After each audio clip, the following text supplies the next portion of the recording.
Hey everybody, welcome back to the Turnout. I'm your host, Aloy. Today we have a slightly different mic setup, so hopefully the sound is still pretty good for you guys. We're going to see how this kind of works going forward. I'm hoping that we can get better sound going forward. But welcome back to our Charmed reviews, and I just got done watching episode 18, which is called Don't Look Back in Anger, which of course gets like Oasis going on in my brain. Don't look back in anger, I heard you say. This episode was, again, really good. I think it built really well on top of the last episode.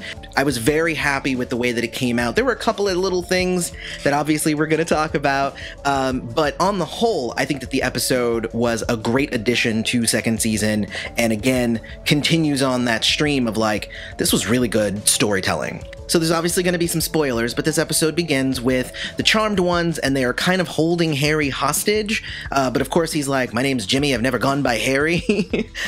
So Jimmy, who has amnesia, is basically trying to, like, escape. He's like, I don't know you guys.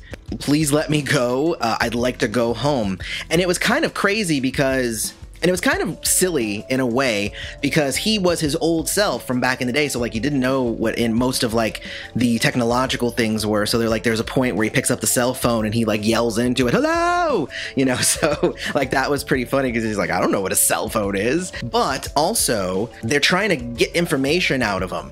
And he goes, all I remember is 40 Stone Parasite. And they're like, you got to give me more than that. He's like, no, actually I don't, because you're holding me hostage. Get out of my face. And I was like, yeah, that's pretty much the right response. So Macy starts working on a spell to bring back memories, hoping that that's going to help Harry get his memories back. So she starts going in that direction. We'll talk about her in a second. But Mel says, I'm going to call up Ray. And I was like, oh, cool, because they just had Chuchi in the last episode. So let's go ahead and bring Ray back into it.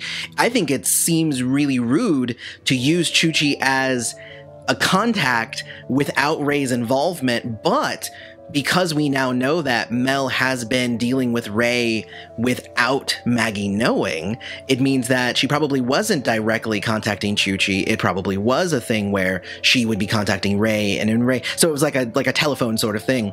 But it was all kind of to keep it hidden from Maggie because they didn't want to upset Maggie if Mel was actually getting close to Ray again. And Maggie has a panic attack. She says, like, my arms are on fire and I feel like I'm gonna fall and like my breathing is crazy. And she ends up running into Jordan, who's like, yeah, you have a panic attack. She's like, no, it's a magical virus. It must be. I don't have panic attacks.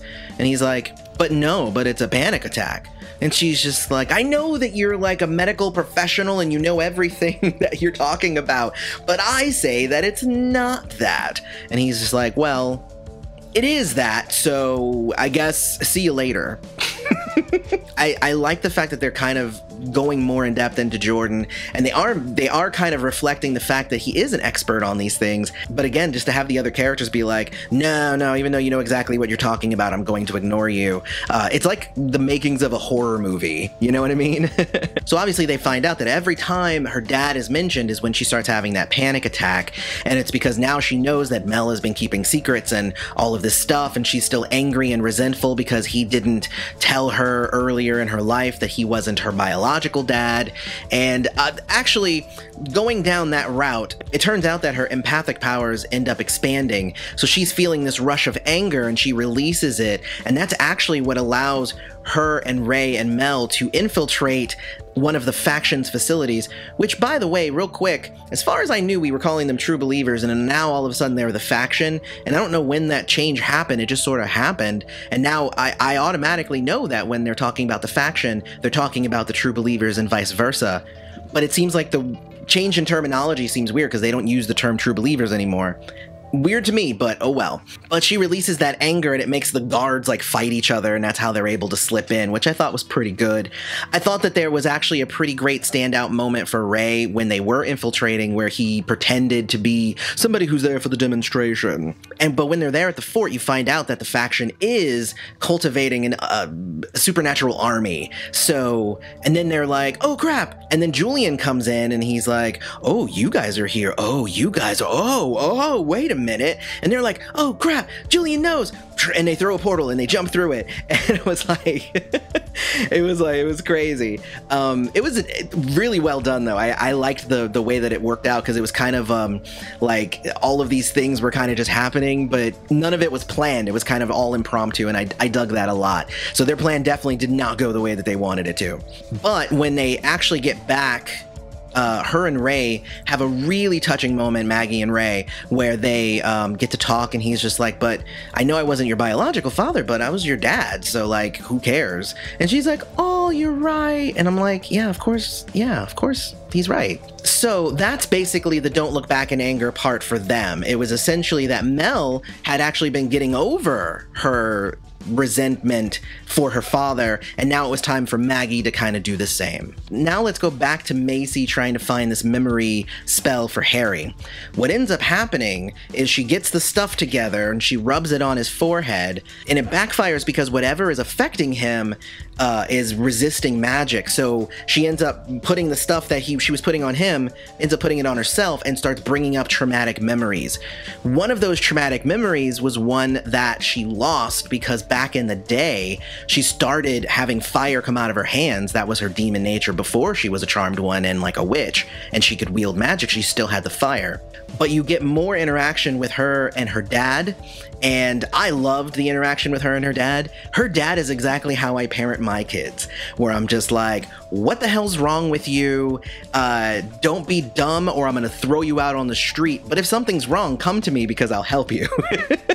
That's exactly how I parent my kids, and who knows if that's the right way to do it, but I totally do it that way. And I'm glad that the representation of that as a parent is there. But because of the fact that she had fire coming from her hands, he kind of created the scenario where with a sheet in the middle of the room, she could actually have a conversation with her mom, and they were able to kind of come to terms with like her powers and stuff.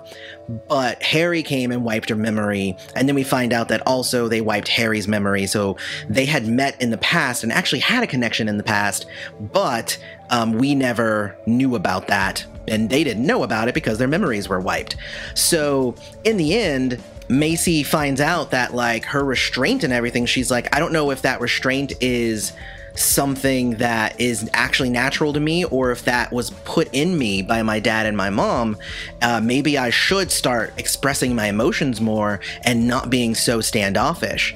And I was like, that's really cool. And Jordan again pops in to remove this thing from Harry, like this chip that was like blocking magic, and he removes it because Jordan is like all things. He's a lawyer, doctor, strategist, army guy,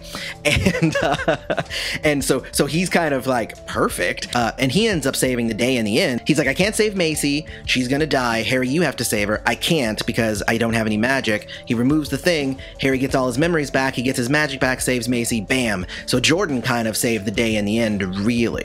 But yeah, now that we know Julian is the bad guy for real, and we can start hating him, even though he technically was pretty perfect, and his reasoning for doing what he's doing is actually kind of understandable, except the army part. Like, I understand wanting to figure out how to use magic to bring people back. I get that, but like the army part maybe is a little bit much. But now Macy starts to kind of show some of that love that she's been holding back for Harry, and you end up with a scene of them kind of together at the end, and it was pretty sweet. I did like it.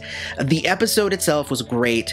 I'm kind of over Abigail at this point. I know that I've been talking a lot about like I kind of wanted Abigail to end up with Harry, and I did at a certain point, but there was also a certain point where even Abigail was like, I think I'm done with this. So I was kind of done with it. I'm following her lead. We'll see, what happens. But them getting together now after she's finally come to terms with her emotions, he's kind of come to terms. They're finally like expressing that to each other, and it was a sweet moment.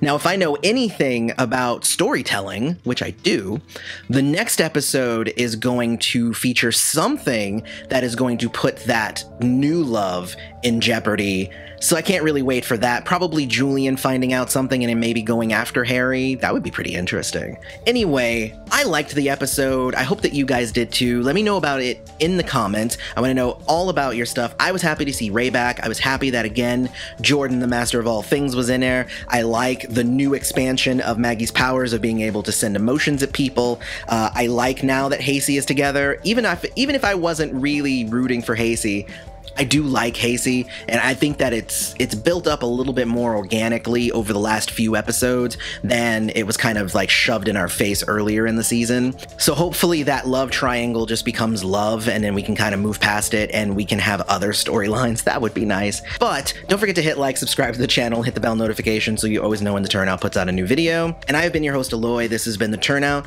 Thanks for showing up.